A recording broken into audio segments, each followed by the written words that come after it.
Death comes to all of us, and we will all be treated equally by it and in it. It doesn't matter if you're rich or poor, unknown or famous, we are all just mortal beings. And while that may be true, every once in a while, someone dies whose contributions to culture and history far overshadow their individual contributions to their profession, or in our case, to their sport. One such man was Muhammad Ali, a man considered to be arguably the greatest heavyweight boxer of all time. The sports universe lost a bright star earlier this week with the passing of Ali, and while the Twitter sphere was abuzz with tribute statements, it was Jesse Jackson's quote that reminded me most of what Ali meant to me. When champions win, he said, they ride on the shoulders of people. When Ali won, we rode on his shoulders. Muhammad Ali taught us to challenge the cultural norms, to stand up for individuality, and to never quit until we were champions. This causes us to ponder other sports icons in our history who may or may not deserve such a title. In Raider history, one such man is former quarterback Kenny the Snake Stabler. Stabler didn't capture the allure and the bigger-than-life personality and influence of Muhammad Ali, but Kenny was, for Raider fans, perhaps the greatest Raider to ever wear the uniform. Not only as a player, but also, like Ali, for his ability to stand apart from the norms and expectations of the time.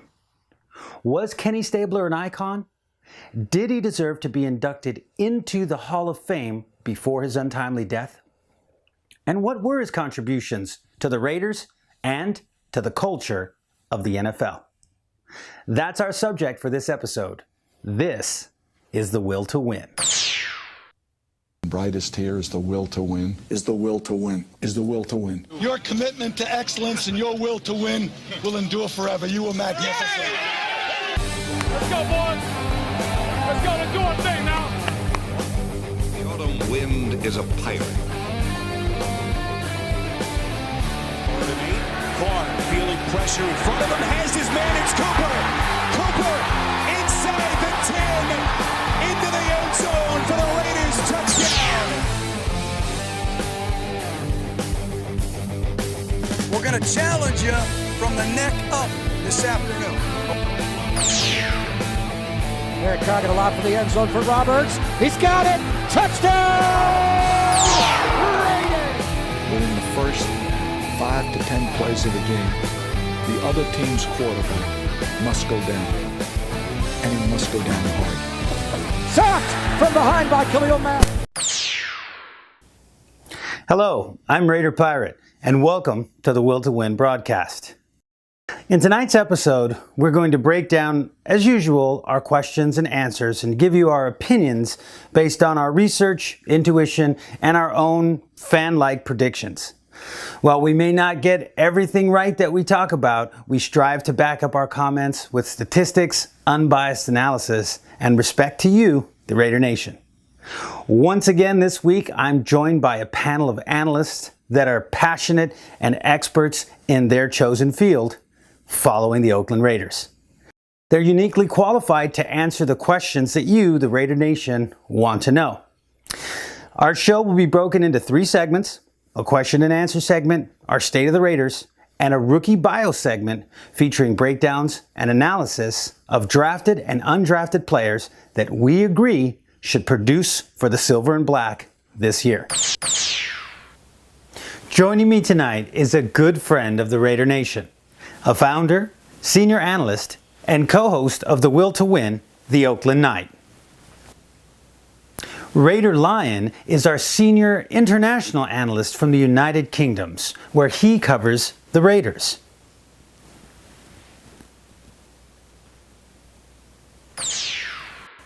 Well, let's begin with our first segment, shall we, gentlemen? The Raider Nation has been kind enough to send us questions via email that they would like our opinions on.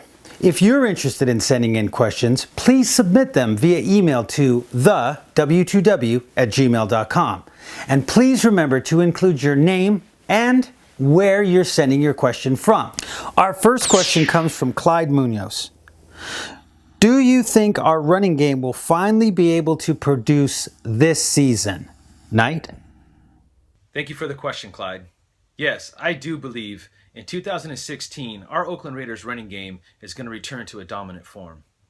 Back in 2014, Reggie McKenzie drafted Gabe Jackson in the 3rd round to be our left guard. Last season, in the offseason, they went out and got Rodney Hudson to be our center. And this offseason, they went out and got Kelechi Osemele to replace Gabe Jackson on the left side as we move Gabe Jackson over to the right side to play guard. Now, when you look at our offensive line from left to right, we're running with Donald Penn, Kelechi Osemele, Rodney Hudson man in the middle, Gabe Jackson, and Medelec Watson. That alone, I do believe, is going to pay big dividends in our running game. They'll be able to push the defenders back, also get ahead upfield to make blocks for either Latavius Murray or who I believe to be Andre Washington in our backfield this season. Adding Andre Washington is going to take a ton of pressure off Latavius Murray. And I do believe that this combination could be a thunder and lightning type effect, which should definitely improve our running game. So look for 2016 to be return of power running for our Oakland Raiders. Our next question comes from Connor Rizmersky, and he's asking about DJ Hayden and TJ Carey. Who do you think is going to win the nickel? He thinks that DJ Hayden may have the edge because of his ability to blitz. What are your thoughts, Knight? Okay, Connor, thank you for the question. The DJ Hayden and TJ Carey battle this offseason is going to be one for the ages. They're both very athletic and do possess different kind of skills. I do see your point on how DJ Hayden is a good blitzer off the edges, but I only believe that DJ Hayden is only good for short yardage coverage skills and not like TJ Carey who can cover the whole field. DJ Hayden seems to struggle in the deep pass. He did get better in the zone last year, keeping things in front of him and making plays on the pass. And with the pass rush being improved, in my opinion, I do believe that DJ Hayden has a chance to shine. I just believe TJ Carey is going to be the better option because he gives us a more well-rounded cornerback skill. If the slot receiver goes deep, he could turn his hips and locate the ball better and make plays down the field. So maybe they mix it up, or maybe they just run TJ Carey. But either way, our secondary is improved.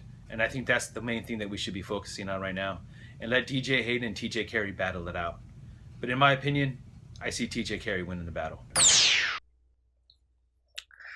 Well, it's certainly going to be an interesting competition. I think Carey has some great versatility, and unfortunately Hayden hasn't been able to play up to his draft status at this point, but he is leading the team right now in interceptions throughout the OTAs, and he just appears to be a little bit more comfortable. So maybe bringing in a Sean Smith is going to light a fire underneath this guy, and he's actually going to produce. So once again, it's going to be a battle in camp that we can certainly all look forward to.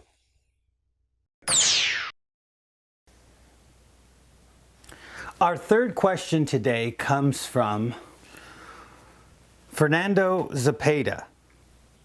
He writes, as a Raider fan, these last 10 seasons have made me extremely humble, and for that reason, I've been holding back on proclaiming us Super Bowl bound. Am I the only one who wants to talk the talk, but is holding back until this team walks the walk? He also asks, has anyone noticed how the Bronco organization and the fan base seems to fear the Raiders? Why would you say that is? Thank you for the question, Fernando. Yes, the last 10 years have been very humbling for a lot of Raider fans. In fact, it's been about 13. And as much as I understand that maybe you don't want to talk the talk until the Raiders walk the walk, let's just use last year as an example. They came from 3-13 and posted up a 7-9 record. And the 7-9 record came with a lot of close battles towards the end. And I do believe that Jack Del Rio will have this team ready to finish in the fourth quarters, unlike last year. And that alone should give us 3 wins. So if you look at it from that standpoint, Fernando, we should at least be 10-6. And although this might be a little premature, when you look at our roster, the returning coaching staff and the fact that we're actually going to have some consistency and continuity both on offense and defense, I believe that we're poised for a really good season. As far as you not wanting to talk Super Bowl bound Raiders, I don't blame you there. That's a pretty bold statement. But I do believe that we're going to compete for the division and at least have a chance for a wild card slot. So as that being said, bro, you don't have to wait for them to walk the walk. Go ahead and talk the talk. That would be my advice to you, bro. Okay, Fernando, as far as your second question goes, do I believe that the Denver Broncos organization and their fans fear us? No, I do not. I'm not mistaking their arrogance for fear. They had a great 2015 season where they saw their defense perform at a very high level and took them all the way to a Super Bowl. Unfortunately for the organization and the fan base, they don't realize the importance of losing a guy like Malik Jackson to the Jacksonville Jaguars. Their defensive front, at least from where we stand as Raider fans, is not as dominant as it was a year ago. And although Von Miller and DeMarcus Ware are still excellent players and two that we have to look out for and defend, I don't believe or see them as a big threat like I did last year. And as just reported, Aqib Talib just got shot outside a strip bar as he got into an altercation. And although I heard that he's going to have a full recovery, it's still another blow to that defense. It's going to set them back at least a little bit. But as far as them fearing us, I'm not going to mistake their arrogance for fear. They're just arrogant at this point. Very good. Well, that wraps up our first segment. When we return, we're going to take a look at the legacy of Kenny Stabler. But as we go out, in respect to Kenny Stabler, the quarterback, we're going to go ahead and play this tribute video from Enoch, Raider for Life. East full right, east full right. 99 in, 2 swing on 1.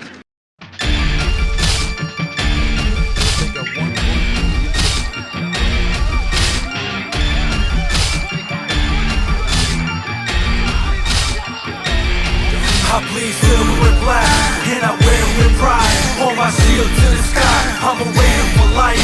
I'm a Raider for life. I'm a Raider for life. I'm a Raider for life. I'm a Raider for life.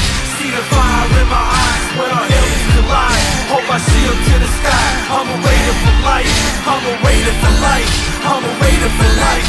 I'm a Raider for life.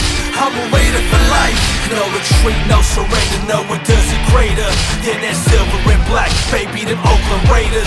You can catch me in the black hole, going bananas, head to toe, Raider gear with the mansion bandana. I'm committed to excellence, this my Sunday religion, and I never miss a game, it's a family tradition. Hands down the loudest crowd in the NFL, tailgating with the nation, we gon' give him hell. Feel the autumn wind, autumn breeze, pirates are coming, came to conquer the game, so you better start running. Loyalty is royalty, this my team till I die. Hold my shield to the sky, I'm a Raider for life. I bleed silver and black, and I wear it with pride. Hold my shield to the sky, I'm a Raider for life.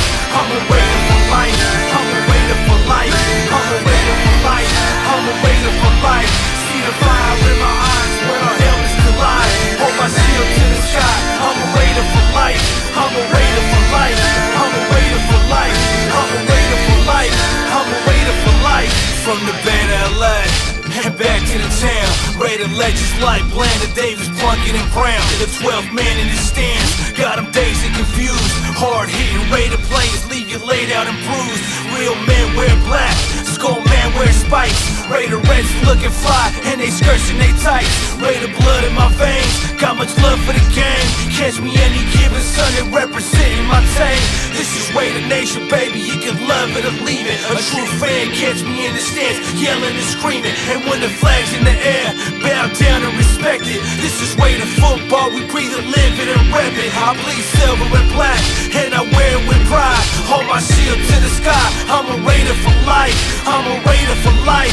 I'm a Raider for life. Hold my shield to the sky, I'm a Raider for life. I bleed silver and black, and I wear it with pride. Hold my shield to the sky, I'm a Raider for life. I'm a Raider for life. I'm a Raider for life. I'm a Raider for life. I'm a Raider for life. See the fire in my eyes when our helmets collide. Hold my shield to the sky, I'm a Raider for life. I'm a Raider for life. I'm a Raider for life. I'm a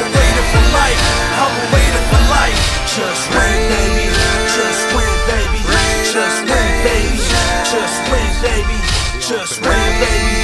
Just win, baby. Just win, baby. Just win, baby. Just win, baby. Just win, baby. Just win, baby. Just win, baby. Just win, baby. Just win, baby.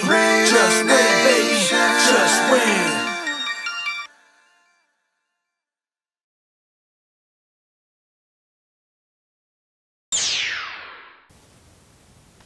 All right, so let's get started with Kenny Stabler. First, let's talk about whether or not we truly do believe that he was blacklisted by the National Football League, or more in particular, the Hall of Fame committee. There's a lot of talk that certain people did not like his lifestyle. They did not like the fact that he was a womanizer. They did not like the fact that he studied his playbook by the light of the jukebox. They did not like the fact that he was a rebel and continued to be a rebel through his entire career. And there's a lot of arguments that will say that, well, if you look at the later half of his career or the beginning 2 years of his career, that when you combine everything together, it's not Hall of Fame worthy. So again, the first thing we're going to look at is, A, do we believe that he was actually blacklisted? And then we'll take a look at the numbers and ask if he did have the type of numbers to be inducted into the Hall of Fame without a doubt, or if it's something that can be seriously argued. And then lastly, we'll go ahead and take a look at whether or not Kenny Stabler was also a cultural icon, whether he exceeded his sport and taught us something about life in general. So the first question tonight is, was Kenny Stabler, in your opinion, blacklisted by the NFL or the Hall of Fame committee? Yes, I do believe that Kenny Stabler was blackballed from the Hall of Fame. If you look at Kenny Stabler's career and the fact that he retired in 1980 and the fact that Al Davis moved the team to LA by 1982, there's a lot of stuff that happened in between 1982 and 2016 that makes me really believe that Kenny Stabler was part of a blackball, not only against himself, but the Raider organization and Al Davis. Al Davis, for years, had to go against the NFL in court. He went against and attacked the media constantly. And it was just something that you could just feel it. In 1992, when they inducted Al Davis, they had no choice. Al Davis's reputation, the things that he did from the league, dating back from the end of his AFL times when he was the commissioner, and how intricate he was at putting the NFL and AFL together in the merger, as well as going on and having a team to win 3 championships, they couldn't deny him the Hall of Fame. But they did make sure that all the players that came in with him did not make it. So yes, I really do believe Kenny Stabler was part of that movement, and he got held back from being in the Hall of Fame. Yeah, I couldn't agree more. It's obvious that Kenny Stabler was blackballed. They'll make a lot of different arguments. Peter King makes certain arguments. The NFL makes certain arguments. But the bottom line is, like you said, Al Davis was punished while he was alive, and I think he continues to be punished even now. I think sometimes when you do certain things, people with long memories don't forget, and whether it be little or not, they take the opportunity whenever they can to get back at you, even if that means, long after you're dead. But, the NFL of the 70s was just a different kind of time. We're dealing with, just an establishment, the NFL establishment, clean-cut guys, go out there, look at the playbook, study hard, get in formation, and Kenny Stabler wasn't that kind of guy. I mean, he ran out there, with the long hair, kid from Alabama. He played on a team that partied hard, but on Sundays they produced. I mean, in his 5-year run, which was an incredible run if you think about it in that time frame in the 70s, and that 5-year run once he took over, he was something like 50, 11, and 1, right? So, I mean, these numbers alone, I mean, they're better than Kurt Warner's numbers, right? I mean, take a look. You've got some people that are in the Hall of Fame. They say, well, you should have sustained success. Well, I think 5 years of consistently going to the playoffs is sustained success. And if you take a look at all of the other contemporaries from that football team, from that particular era, Staubach, you look at Joe Namath, you look at Terry Bradshaw, you look at all of these guys, their numbers were fairly similar. I mean, to me, they were all, right about the same. One didn't deserve it so much more than the other one did, Namath may have been a little bit more prolific. He may have been better off early on, but Stabler won more. I mean, take a look at it. I mean, he look at the record. Like I said, 50, 11, and 1. So, when you have that type of sustained success, it's not his fault that he was injured early on and then he had to sit behind someone else. When you get the opportunity and you come in and you take your team to the playoffs 5 straight years, you win a Super Bowl, and you do all the types of things that Kenny Stabler was able to do, make the all-decade team. He's probably the only guy with all of those stats that is not in the Hall of Fame. They can make arguments about guards or outside linebackers or this and that. There were so many. These were quarterbacks. This was a quarterback that played in the biggest games in the 70s. He was just as big as Joe Namath. They say Joe Namath called the shot, and oh my God, he changed history. He did it. Somebody else was gonna do it. And what if it was somebody, that had nowhere near the types of stats that Kenny Stabler did, but he called the shot and he beat the Colts? Oh, big deal, right? We're supposed to be looking at over the career of a player. Did he have the same types of numbers? Did he have the same type of impact? Was he a leader? Was he valuable to his team?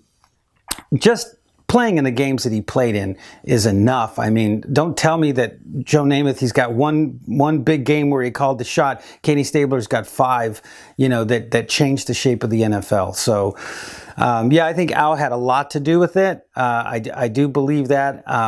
But I think that's not a good reason to have blackballed Kenny Stabler all these years.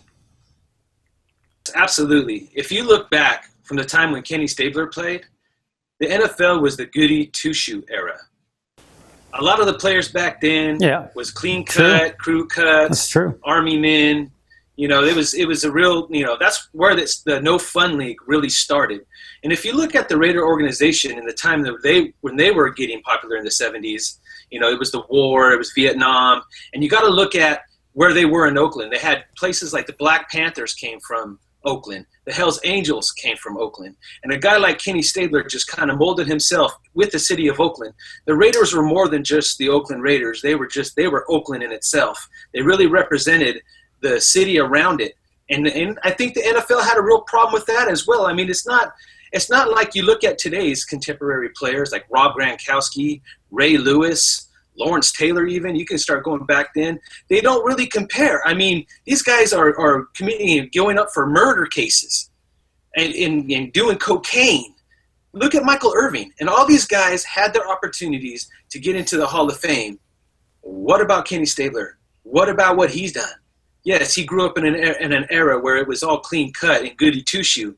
But then you look at where he came from and you start realizing, hey, he was part of a culture in a city in which he played in. He wasn't that bad. So he liked to drink. Look at all the players that are drinking now.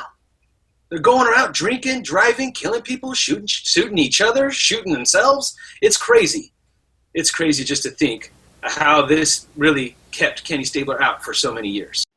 On top of the fact, in that era, we battled the Steelers throughout the whole part of the 70s. Yes, the big steel curtain. It's not like we went against any other, he was going against the top-rated defense at the time. And then when we finally broke the barrier and we beat the Steelers to go to the Super Bowl, we had to face the other big dominating defense, the big purple eaters. And what do? We ran them off the field. So when you look at Kenny Stabler and everything that he's accomplished, whether it's his statistics, his image on the field, and even what he did after, just the way that he embraced the league, he embraced the Raider Nation continuously. He always came back. He always signed autographs for free. He embodied exactly what the NFL wants today that a lot of these players, like even Marshawn Lynch, refuses to do. So it's just a real unfortunate situation that it took him to die for the newer part of this media surge of, people voting for Hall of Famers to actually put him in years and years and years way too late. I think if we just take a look at the numbers, Kenny Stabler's numbers are comparable to all of his contemporaries of the time, and particularly those contemporaries that are in the Hall of Fame. He does have a Super Bowl to his credit. He does have a league MVP. He has multiple Pro Bowls. He had 5 years of going to the playoffs, a Super Bowl. These types of numbers, again, generally when you look at them, you'll say, yes, this is definitely worthy of being included in the Hall of Fame. Today, when we look at certain things, we want to keep people out of the Hall of Fame because they didn't have a Super Bowl, right? Or we want to say, this guy has a few Super Bowl losses, but he still deserves to be, rated, all time, even with those Super Bowl losses. If you look at, what for example, someone like Tom Brady has done, even though he's got a number of losses in the Super Bowl, he should still be mentioned as one of the greatest quarterbacks of all time. But in my opinion, I think that when you come up big in the big game, it solidifies your place. It's hard to even get to the Super Bowl, much less to be able to win the Super Bowl. So in my opinion, again, hands down, statistically speaking, I believe that he meets the criteria. He may not have been the most prolific passer, but we're not putting people in the Hall of Fame for being the most prolific passers. We're putting them in the Hall of Fame because of what they did through the course of their career, maintaining a high level of play through the course of their career, and for certain things, like it or not, like winning Super Bowls, obviously that helps some of these players to get in, and it's even kept some players out. So again, I think just based on the numbers, the time, the style in which they played, how much harder it was at that time to play quarterback, all of these things tell me it's just a no-brainer. If Namath can get in 2 decades ago, there's absolutely no reason why Kenny Stabler shouldn't have gone in a short time after that.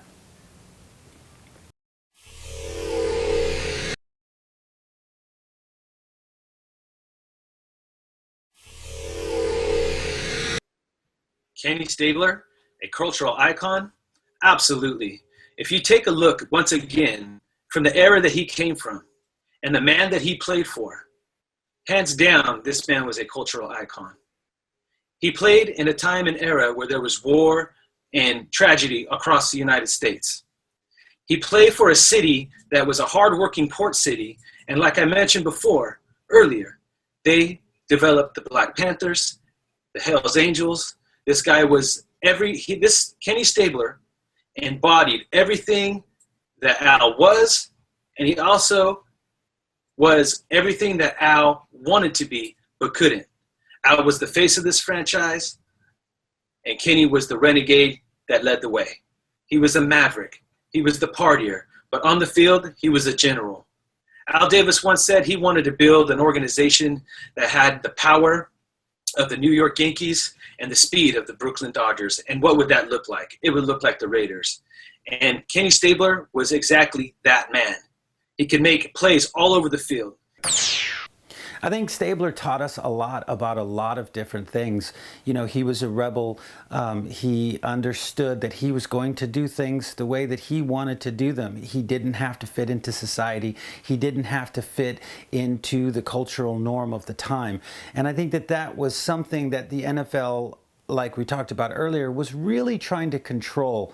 So the fact that he did stand up, the fact that he did go out there and embrace the image and became the perfect Raider, that in itself almost turns him into a cultural icon. You didn't have to be into motorcycles to really be interested in what Evel Knievel was doing or what he was trying to tell you or to teach you. He was trying to say, meet and exceed those boundaries, find those challenges, look fear in the face and do it anyways. Do things that people tell you are impossible. You didn't have to be into boxing to love what it was that Muhammad Ali was trying to tell you. Never surrender. Go out there. Believe in yourself. Do what you think is right, but at the end of the day, make sure that it's with a good conscience. And I don't believe that you had to be into football to understand what Kenny Stabler was trying to tell you. And that was, live your life the way that you want to live your life. Do the things that you want to do. You can still show up, you can still produce at a very, very high level and still live the type of life that you want to live off the field and on. So in my opinion, Kenny Stabler, while being one of the greatest Raider quarterbacks, I think also, as we talked about earlier, included an entire city, an entire fan base, and personified something, the silver and black, the commitment to excellence. He personified what it was to be a Raider. The Oakland Knight here. Wanted to remind you all that coming up, July 30th, 2016, San Buenaventura Beach, Ventura, California, from 6 a.m. to 10 p.m. will be the 8th annual Raider Nation Bonfire. So grab your friends, your family, and your booster clubs and head out to the beach for one Raider time. And make sure to subscribe to stay up to date to all Raider Nation events happening this summer. This message is brought to you by the Will to Win broadcast. We'll see you at the beach.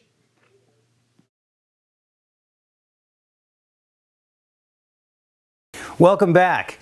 All right, now let's go ahead and move into our rookie bio section. So once again, we're going to shoot it across the pond to the Raider line.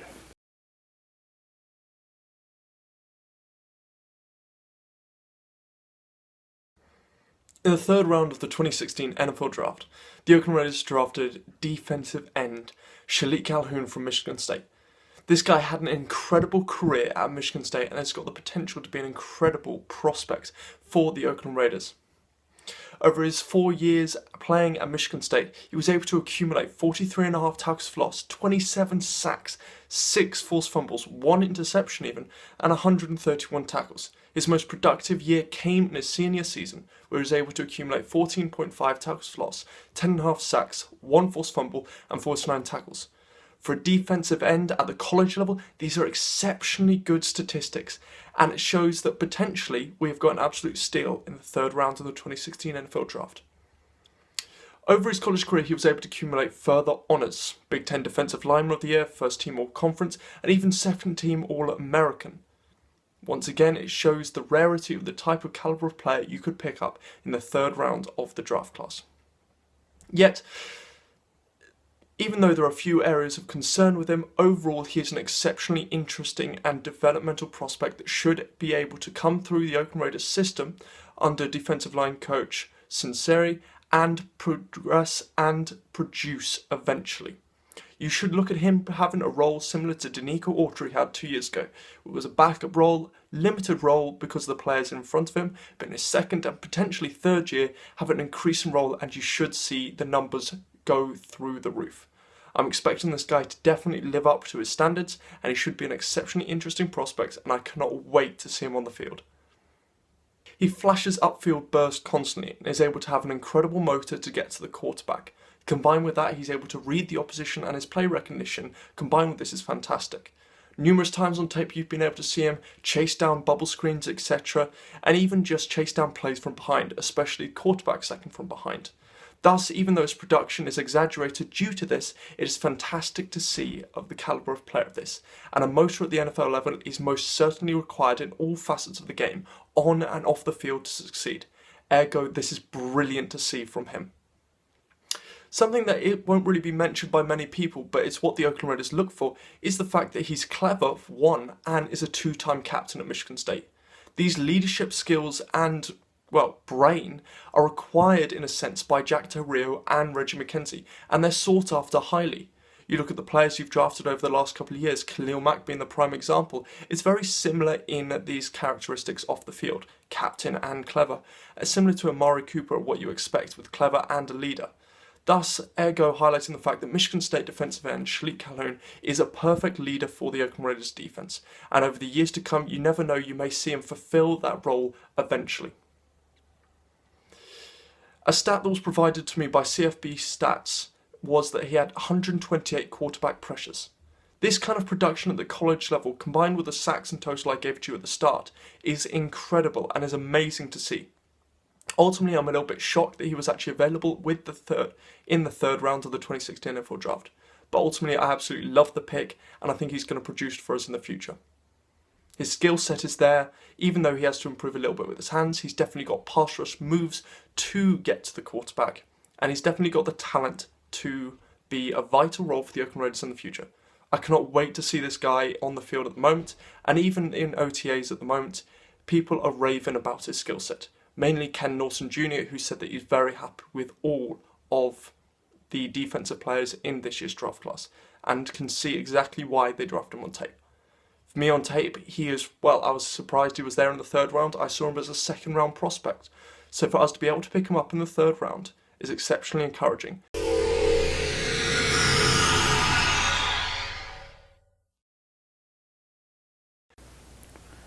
Well, folks, that's our show for tonight. We hope you enjoyed the show and that you'll continue to come back each week. Again, please send us in any questions or comments that you might have or segments that you'd like to see on the show to thew2w@gmail.com. And please remember that we'll be on live from 6:30 until 7:30 on a live Google Hangout to answer any questions or take any comments that you might have. So once again, for everybody involved, we'll see you next week. The flame that would burn brightest here is the will to win. Is the will to win. Is the will to win. Your commitment to excellence and your will to win will endure forever. You were magnificent. Let's go, boys. Let's go. Let's do our thing now. The autumn wind is a pirate. Clark feeling pressure in front of him, has his man, it's Cooper. Cooper inside the 10, into the end zone for the Raiders, touchdown. We're going to challenge you from the neck up this afternoon. Eric Coggett a lot for the end zone for Roberts. He's got it! Touchdown! Raiders!